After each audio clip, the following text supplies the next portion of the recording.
Ciao a tutti ragazzi, io sono Jenny, bentornati nel mio canale. Oggi voglio farvi vedere come ho realizzato la mia armatura di Erza. Voglio ringraziare tutti voi che avete condiviso e avete donato tanto al mio account Kofi, perché questo costume nasce solamente grazie a voi, grazie alle vostre donazioni.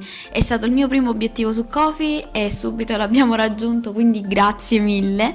Per ringraziarvi avevo pensato di fare questo tutorial in modo da aiutarvi non solo se state preparando proprio questo costume, ma anche per darvi una base su come fare le armature, come le coloro, eccetera. Quindi io ringrazio chi ha condiviso, chi ha donato e anche a Kame House Shop Italy che ha gentilmente sponsorizzato le lentine per questo costume. Io spero che questo tutorial vi piaccia, in ogni caso trovate tutte le info dei materiali in descrizione e per qualsiasi problema, dubbio, consiglio non esitate a contattarmi sui miei social. Buona visione!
Una volta preparata la base dei nostri cartamodelli posso iniziare a tagliare tutto. Come potete vedere ci sono delle parti che restano bombate perché giustamente noi abbiamo la forma della scapola, la forma del seno. Per riportare sul foam queste cose noi dobbiamo andare a tagliare i nostri cartamodelli in modo da rimuovere tutte le parti gonfie e renderle piatte. Quindi io prima inizio a dividermi tutti i cartamodelli e poi dove vedo queste parti rigonfie inizio a fare dei tagli appunto per appiattirli. Posso farne uno, posso farne due, 3, 10, 20, 40. L'importante è che dove vedete il rigonfiamento voi andate a tagliare, anche se c'è bisogno di dividere i pezzi, voi dovete andare a tagliare in modo da appiattirli e avere delle forme piatte da poter passare sul foam.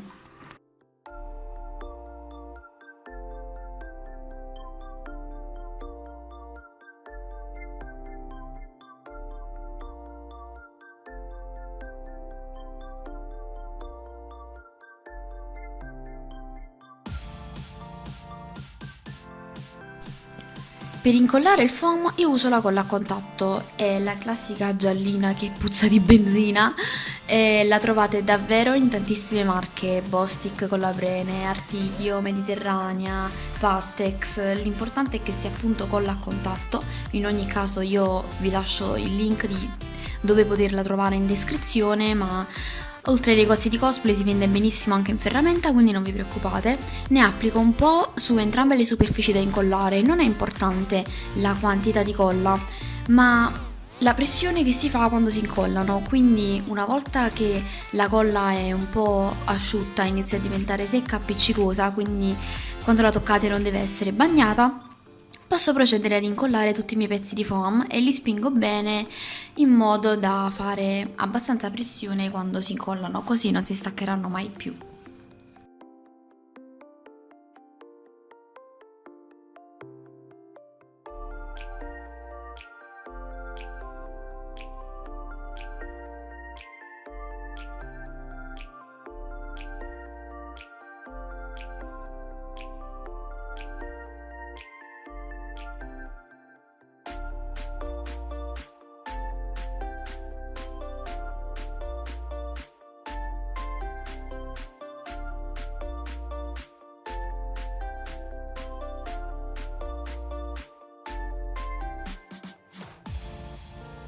Raga, la termoformatura è veramente, ma veramente importante, quindi una volta finita la mia armatura io la rimetto sul manichino per avere una forma su cui modellarlo, lo riscaldo e lo abbraccio praticamente, lo spingo sul manichino in modo che prenda meglio quella forma.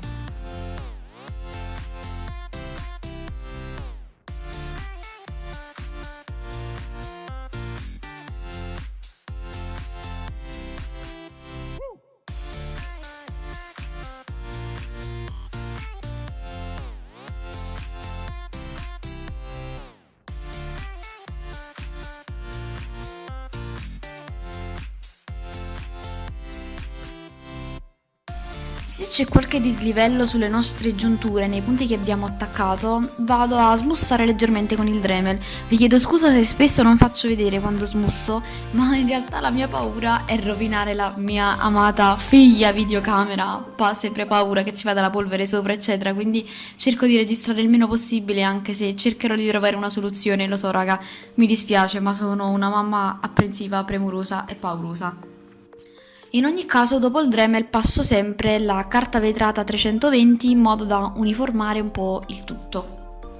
Per chiudere tutte le giunture uso questo prodotto che si chiama Flexi Filler. Ne vado a mettere un po' con una spatolina in tutti i tagli che ho fatto, lo diciamo liscio con il mio dito bagnato con acqua e una volta asciutto prendo la carta vetrata molto sottile 320 bagnata e inizio a levigare finché al tatto non sento che è completamente liscio. Non preoccupatevi se non copre alla prima mano, io spesso ce ne faccio anche 3 o 4, però vi assicuro che più tempo ci perdete, più viene meglio.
Come primer sul foam, prima del colore, utilizzo il FlexiPaint leggermente diluito.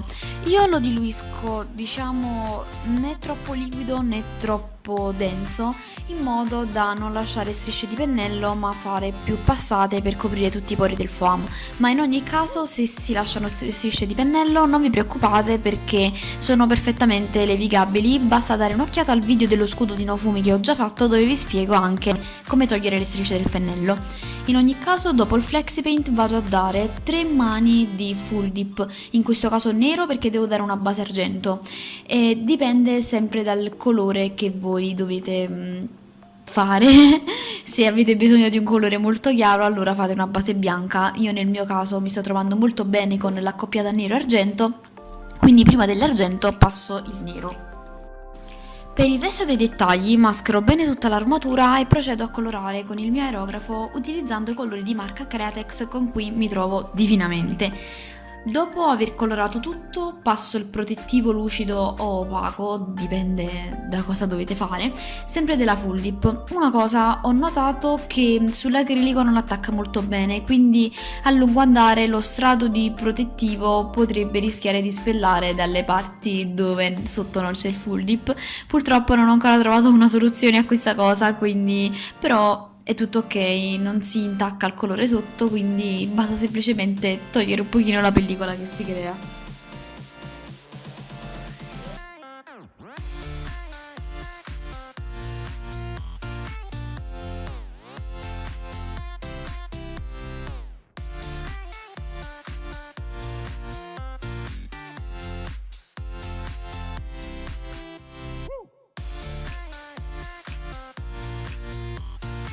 Per la parte delle dita mi trovo molto bene a utilizzare il Worbla perché le dita sono una di quelle parti che subito si rovinano, quindi farle più rigide è decisamente meglio. Faccio tutti i pezzi che mi servono e li unisco tramite delle piccole striscioline di foam da 2 mm in modo da avere la massima mobilità. Li attacco poi su un guanto di base che potete comprare o fare voi. In ogni caso nei meandri della mia pagina Facebook dovreste trovare un video su come realizzo i miei guanti.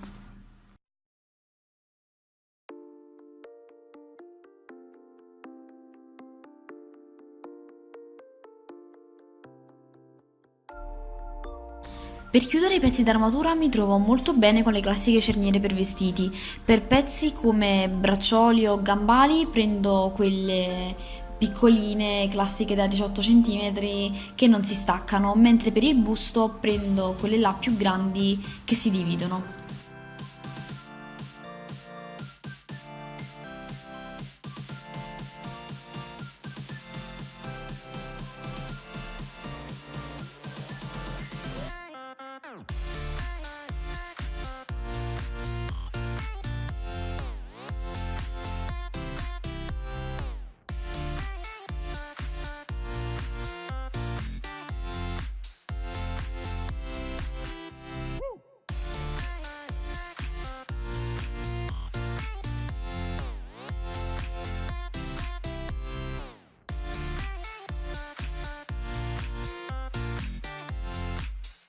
Per la parte della cinta ci tenevo tanto a farla sembrare proprio una cinta e quindi farla in ecopelle, solamente che la mia macchina non la cuce, quindi mi sono arrangiata sempre con la stessa colla in collo dell'ecopelle elasticizzata su del foam da 2 mm e alla fine devo dire che per aver fatto questa prova improvvisa è venuto abbastanza carino e quindi procedo così per creare tutto il resto della cinta.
Se dovete incollare un qualsiasi cosa sulla stoffa, oltre alla classica colla che usiamo sul foam, io mi trovo davvero bene con questa Flash Bond, che è una colla prettamente per tessuti ed è fantastica, veramente, anche perché quando si asciuga e si sporca un po' di tessuto è facilmente removibile, diventa tipo una piccola pellicola che potete togliere, quindi è veramente una manna dal cielo questa colla.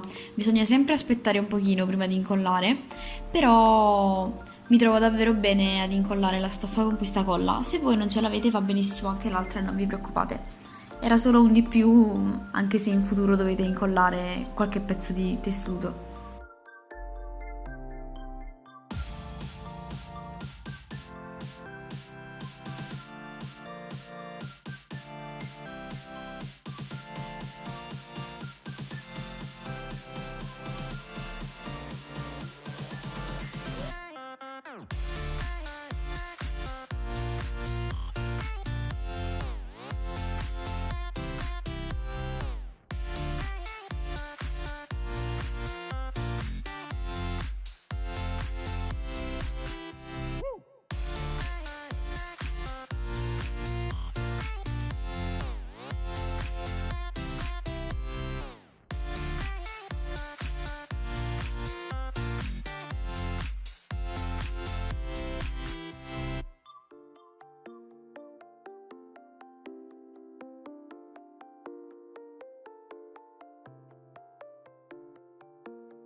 Il tutorial è finito e io spero davvero che vi sia piaciuto tanto. Ci tengo a ringraziare di nuovo chi ha donato al mio account Ko-fi per aiutarmi a comprare i materiali, chi continua a condividere le mie armature, le mie foto per farmi conoscere, chi ha sponsorizzato parte di questo costume e a Fake Forge Fab Lab per queste foto meravigliose. Noi ci vediamo al prossimo video, vi ricordo che c'è già un tutorial su come ho fatto la spada e niente, alla prossima ragazzi, grazie mille per tutto il vostro supporto.